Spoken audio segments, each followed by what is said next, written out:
Thank you, Dan. And as we cover Louisiana this afternoon, the state is looking to give away several closed bridges along a stretch of U.S. Highway 90 that connects Louisiana with Mississippi. And the bridges have been closed for more than 2 years due to structural issues. Reporter David Jones spoke with residents in one small border community who say they've been struggling as a result of these closures.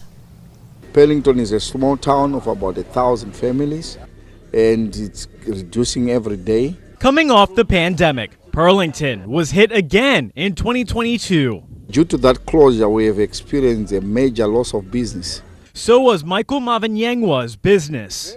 We have lost probably 50% to 75% of our business. The dramatic loss in revenue came with the closure of the Highway 90 bridges in May 2022 due to them being declared structurally unsound. The 4 bridges are one of 2 eastbound routes out of New Orleans, a connection between Louisiana and Mississippi's Gulf Coast, shut off. The income we are having and the profits we are having cannot sustain maintaining the pumps and paying all the bills we need to pay. If it's 2022 to 28, that's almost 6 years just for a bridge to be built or a highway to start running. But what is dying for me, my business is dying.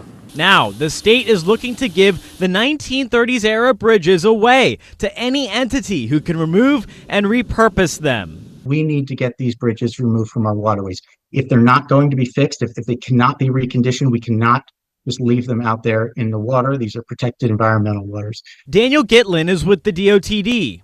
The idea is, can we give these structures, more life? Can they still be a part of our community? He says they are in the environmental studies phase of replacing the bridges. A March estimate put the cost at around $300 million.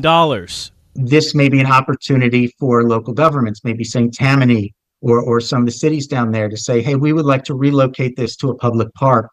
The state will not only give the bridges away, but they will also pay for the cost, basically, of what it would take. Gitlin says the state hears the outcry from communities impacted by the closures and drivers who are used to taking 90.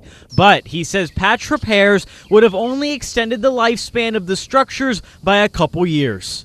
Let's give them credit. 90 years old. Every structure has a limit, and those bridges have withstood hurricanes and trips back and forth. But in Pearlington, the loss of the bridges remains the talk of the town, as well as hope they'll be replaced.